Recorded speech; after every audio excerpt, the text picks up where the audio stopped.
Welcome to Smart Remarks, your source for all things evil liberal.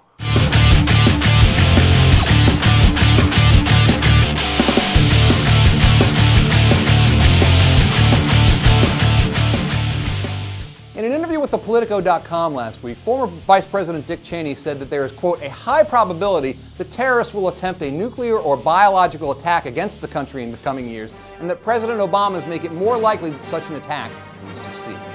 I find your lack of faith disturbing.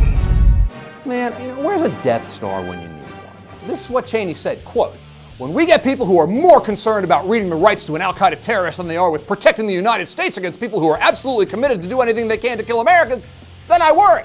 If you only knew the power of the dark side. Yeah. Look, Dick, why don't you go back to your undisclosed location and stay there, okay? Do us all a favor. In one respect, this is just a repeat of exactly what we heard during the campaign. Democrats won't torture people. They won't wage perpetual war in the Middle East. We're all gonna die! And even thepolitico.com noted that Vice President Cheney was in a self-vindicating mood, and you can understand why. He leaves office as one of the most controversial, possibly one of the most reviled vice presidents in American history. This interview once again shows us why.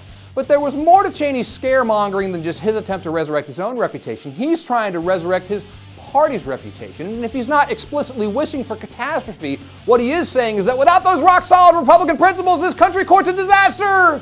Worse than the disaster caused by those rock-solid Republican principles. Last couple weeks, a lot of people have said, you're being really unfair to conservatives like Rush or Cheney who want the president to fail.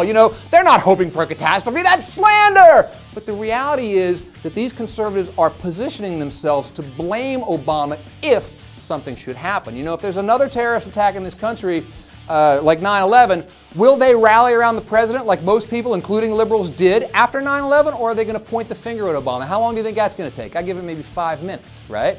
So this is because the GOP's political fortunes absolutely depend upon them being able to say, we were right! But them being right requires disaster. And this is then your Republican Party explicitly wishing for disaster, but trying to pretend that it isn't. This is a Republican Party saying, look, there's going to be ramifications for getting away from these old, ossified, failed principles. It was FDR who said, we have nothing to fear but fear itself. This is your Republican Party, your former vice president saying, fear is all we got, but you know what? Fear is all we need.